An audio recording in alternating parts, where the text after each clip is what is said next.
Hey guys, I spent the weekend playing the Tekken 8 beta test, and oh boy, was it awesome. I want to talk a bit about my experience with Tekken 8 so far. This game feels like a breath of fresh air. So many new things going on, like new moves, the heat system, improved netcode, improved visuals, new music, new stage interactions, and more. To get the ball rolling, we have the Fight Lounge. This is something I never thought I would actually enjoy having, but I was wrong. The Fight Lounge gives the game that MMO feeling of being part of a community. You get to walk around and chat with the fellow Tekken players while taking in the stunning sights. This place looks like a Vegas casino with an arcade interior. Overall, I'm liking the look they went with. In this Fight Lounge, upon the game's release, you'll be able to customize your avatar, go to the beach to play some Tekken Ball, play quick match or ranked, go into the training dojo for some practice, or go to the group arcades to face other players in the lounge. Having this lounge really helps you to meet other players or spectate matches. I know I found myself wandering around challenging people's ghosts for fun. It was interesting to see what the ghosts were learning from the players. Each ghost I faced had a different playstyle, and you were actually able to make some reads on them as if they were a real player. The main weakness I saw with the ghosts was that if you pressure them with enough offense, they tend to freeze up and not challenge your buttons. The ghosts most likely need more time before they start learning a good defense. Of course, since the beta was only a few days long, the ghosts couldn't fully master the playstyles, but I saw enough to say that this idea will be a definite success. It's kind of like training your own little Pokemon version of yourself. I don't know. I found it pretty interesting. I remember I was thinking about certain things that I saw my ghost doing when my friends battled it. And I was like, oh, so I do this too much? Let me try to change that up in my game plan so that my ghost can improve. It sounds silly, but I thought it was cool. So following the Fight Lounge, let's talk a little bit about some of the new training features I noticed. The move list is improved overall. They have 2 tabs for your moves. One is the main techniques, and the other will have all of your techniques and moves. I believe they did this to help you get an idea on how to play the characters by looking through the main techniques without feeling overwhelmed. Some of the moves or techniques also come with a tooltip that you can read while you scroll through the list. This is a big plus from Tekken 7. The one thing I do miss is the color-coded buttons from Tekken 7 because I found it easier to read personally, but I can get used to the new look. Apart from the move list, this time around we get sample combos and combo challenges. What better way to get you started with messing with the combo structure than to see some of the interactions of the moves? You can watch the demos of these combos and even set them to display in the training room. The combo challenges will differ in that it'll state if you successfully completed the combo. I'm glad they implemented the system to help get the ball rolling for those of us who have no idea how to even begin a combo with some of these characters. Are these combos optimal? Definitely not.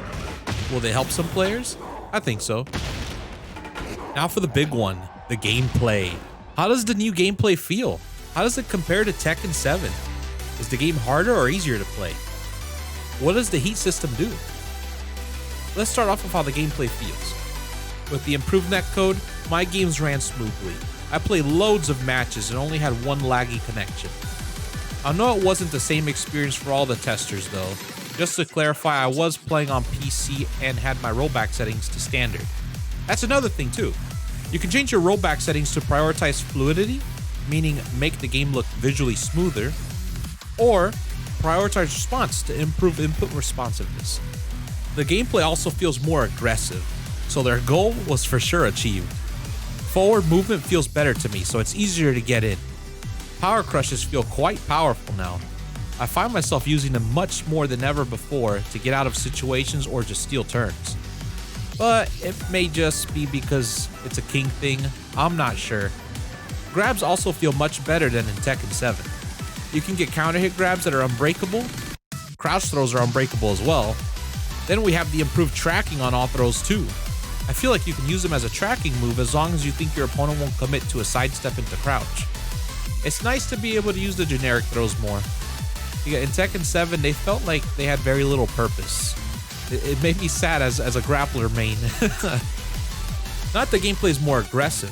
Rager is going to be used more frequently. It's a good answer against the attacks coming your way. You could also use your heat move to armor through someone's offense and switch momentum while entering heat. On the subject of heat, what does it actually do? Well, when you first enter heat mode, your recoverable health is healed, so that's pretty good. You'll also start dealing chip damage with your attacks. You get access to new moves or improved moves depending on your character. Some of these moves will allow you to heat dash to extend combos by charging in after they hit. And the final cherry on top will be that you gain access to a heat smash. Think of this as a type of super move or rage strike from Tekken 7. Using this move will use up any of your remaining heat meter. Okay, so is the game harder or easier than Tekken 7? Long story short, I'd say it's easier than Tekken 7 for getting started. But in terms of mastery, we can't really say yet. I believe that the game has been made more accessible to newer players, while still offering reward to the legacy players. They made movement easier across the board. Backdashing without knowing the cancels is not as bad as it was in Tekken 7. It can still give you good distance at a decent pace. Having a proper Korean backdash will outperform it, but I'd say the regular backdash is now way more usable. Forward momentum feels like you enter your running animation very fast. Instant while running moves are overall easier to perform because of this. Sidestepping received a buff because of a nerf to tracking. Many of those attacks and strings that had crazy tracking in Tekken 7 have been toned down. It's now easier to try to learn how to sidestep and succeed. Wave dashing remains the same as it was in Tekken 7.